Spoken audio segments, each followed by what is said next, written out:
Chapter 23. 110 years ago, Green Lake was the largest lake in Texas. It was full of clear, cool water, and it sparkled like a giant emerald in the sun. It was especially beautiful in the spring when the peach trees which lined the shore bloomed with pink and rose-colored blossoms. There was always a town picnic on the 4th of July. They'd play games, dance, sing, and swim in the lake to keep cool. Prizes were awarded for the best peach pie and peach jam. A special prize was given every year to Miss Catherine Barlow for her fabulous spiced peaches. No one else even tried to make spiced peaches because they knew none could be as delicious as hers. Every summer, Miss Catherine would pick bushels of peaches and preserve them in jars with cinnamon, cloves, nutmeg, and other spices which she kept secret. The jarred peaches would last all winter. They probably would have lasted a lot longer than that, but they were always eaten by the end of the winter. It was said that Green Lake was heaven on earth and that Miss Catherine's spiced peaches were food for the angels.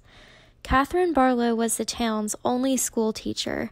She taught in an old one-room schoolhouse. It was old even then. The roof leaked, the windows wouldn't open, the door hung crooked on its bent hinges.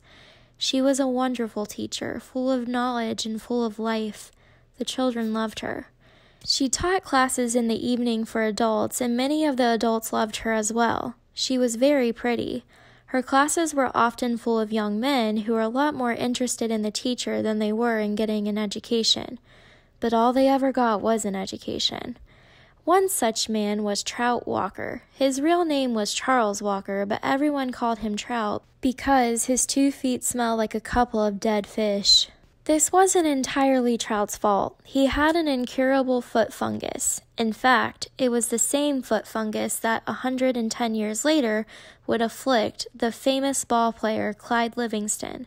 But at least Clyde Livingston showered every day. "I take a bath every Sunday morning," Trout would brag, "whether I need to or not." Most everyone in the town of Green Lake expected Miss Catherine to marry Trout Walker. He was the son of the richest man in the county. His family owned most of the peach trees and all the land on the east side of the lake. Trout often showed up at night school but never paid attention. He talked in class and was disrespectful of the students around him. He was loud and stupid. A lot of men in town were not educated. That didn't bother Miss Catherine. She knew they'd spend most of their lives working on farms and ranches and hadn't had much schooling. That was why she was there, to teach them. But Trout didn't want to learn. He seemed to be proud of his stupidity. "How'd you like to take a ride on my new boat this Saturday?" he asked her one evening after class. "No, thank you," said Miss Catherine. "We got a brand new boat," he said. "You don't even have to row it." "Yes, I know," said Miss Catherine. Everyone in town had seen and heard the Walkers' new boat. It made a horrible loud noise and spewed ugly black smoke over the beautiful lake. Trout had always gotten everything he had ever wanted. He found it hard to believe that Miss Catherine had turned him down. He pointed his finger and said, "No one ever says no to Charles Walker."